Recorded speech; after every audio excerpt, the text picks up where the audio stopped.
Animal husbandry and management. Animal husbandry means it is a practice of breeding and raising livestock, cattle like cows, buffaloes, goats, and birds, etc., that are useful to human beings. So, a group of animals related by descent and with similar characters like general appearance, feature, size, etc., said to belong to a breed. So, why should we breed animals? Through animals breeding, improved breeds of animals can be produced by improving their genotype through selective breeding. So, what are the objectives of animal breeding? To improve the growth rate, and it enhances the production of milk, meat, etc., and then increasing the quality of the animal products, and improved resistance to diseases and increased reproductive rate. So these are the objectives of animal breeding. Why we have to breed animals? This is an important 3-mark question. What are the various methods of animal breeding? There are 2 methods of animal breeding, namely inbreeding and outbreeding. Inbreeding, breeding between animals of the same breed for 4 to 6 generations is called as inbreeding. So continuously inbreeding reduces fertility and even productivity, which results in inbreeding depression. So this can be avoided by breeding the selected animals of the breeding population, and they should be mated with superior animals of the same breed but unrelated to the breeding population. This helps to restore the fertility and the yield. So inbreeding abdina, so breeding between the same breeds. Okay. Next one, outbreeding. Breeding between unrelated animals are called as outbreeding. Individuals produced do not have the common ancestors for 4 to 6 generations.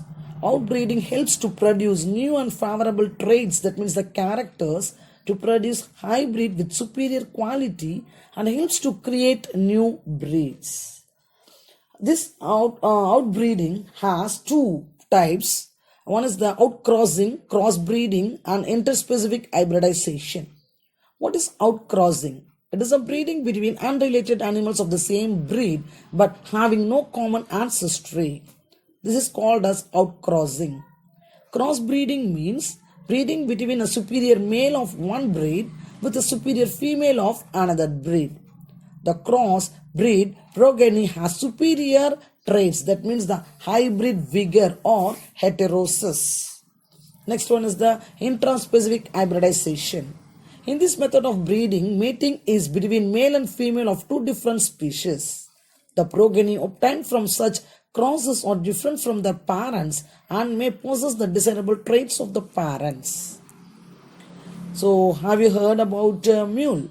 It was produced by the process of interspecific hybridization between male donkey and female horse. So, it is the interspecific hybridization.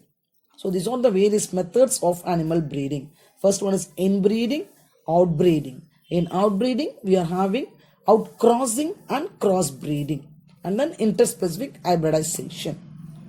Next one is the controlled breeding experiments. So in this, we will see about artificial insemination. It is an important question. What is meant by artificial insemination? Artificial insemination is a technique in which the semen collected from the male is injected to the reproductive tract of the selected female. So what is artificial insemination? It is a technique in which the semen are collected from the male and are injected to the reproductive tract of the female. So what are the advantages of this artificial insemination? It increases the rate of conception. Conception means pregnancy ஆகிறது அதிகப்படுத்துது. It avoids genital diseases. Semen collected from the injured bulls which have desirable traits can be used through this artificial insemination. Superior animals located apart can be bred successfully. Next one, MOET, that is multiple ovulation embryo transfer technology. What is MOET? Multiple ovulation embryo transfer technology. It is another method of propagation of animals with desirable traits. This method is applied when the success rate of crossing is low even after artificial insemination. In this method, the FSH is administered to cows for inducing the follicular maturation and superovulation. instead of 1 egg per cycle, 6 to 8 eggs can be produced by this technology. And multiple ovulation. Naraya eggs produce panno. The eggs are carefully recovered non-surgically from the genetic mother and fertilized artificially. The embryos at 8 to 32 cell stages are recovered and transferred to a surrogate mother. For another round of ovulation, the same genetic method is utilized. This technology can be applied to cattle, sheep, and buffaloes. So the advantages of this technology is to produce high milk yielding females and high quality meat yielding bulls in a short time. Right? It's a very important 3-mark question. What is meant by multiple ovulation embryo transfer? Normally ஒரு egg தான் உருவாகும். So இது மூலயமா அந்த ஹார்மோனை stimulate பண்ணி 6 to 8 எக்ஸை உருவாக்குறாங்க. So அதை ஆர்டிஃபிஷியலாக எடுத்து ஆர்டிஃபிஷியல் இன்செமினேஷன் பண்ணி மறுபடியும் செலுத்துகிறாங்க. ஓகேவா? அந்த மாதிரி உருவாக்கப்படுறது தான் இந்த multiple ovulation embryo transfer. So what are the main breeds of dairy animals? Dairying is nothing but is a production and marketing of milk and the milk products. There are 26 well-defined breeds of cattle and 6 breeds of buffaloes in India. The cattle are developed or classified into 3 groups such as dairy breeds or milk breeds. That means they are high milk yielders with extended lactation. Example, Sindhi, Gir, Shahiwal, Jersey, Brown Swiss, Holstein cattle. So these are all dairy breeds. Second one is the drought purpose breeds. Bullocks are good for drought purpose. Drought purpose is nothing but the animals which is used for transportation and agriculture. That is called as drought purpose breed. Example, Kangeyam and Malvi.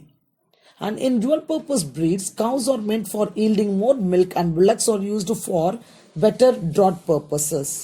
Example for this is Ongole and Haryana. So these are the different breeds of dairy animals. And what are the common diseases of cattle? A healthy cattle eat, drinks and sleep well regularly. ஒரு கேட்டில் ஹெல்த்தியாக இருக்குதுன்னா நல்லா சாப்பிடும், நல்லா தண்ணி குடிக்கும், எல்லாம் நல்லா தூங்கும். Healthy cattle appear bright, alert and active in their movements with a shiny coat. Cattle are affected by a large number of diseases.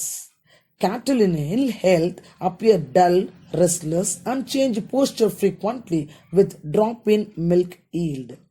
The main diseases of dairy cattle are rinderpest, foot and mouth disease of cattle, cowpox, hemorrhagic fever and anthrax. So there are different types of diseases for cattle, bacterial and viral diseases. The bacterial diseases includes anthrax, mastitis, hemorrhagic fever and tuberculosis. And viral diseases includes cowpox, foot and mouth disease of cattle and rinderpest. Right? So these are some of the diseases. ஒரு கவு வந்து ஹெல்த்தியாக இருக்குதுன்னா நல்லா சாப்பிடும், தூங்கும், நல்லா பால்லாம் கறக்கும். ஆனால் ஒரு கவு வந்து இல் ஹெல்த்தாக இருக்குது அப்படின்னா ரொம்ப டல்லாக இருக்கும், ஒரு இடத்துல உட்காராது, சத்தம் போட்டுகிட்டே இருக்கும், அந்த மாதிரி இருக்கும். புரிஞ்சுதா? Next one, uses of dairy products. So what is the use of dairy products?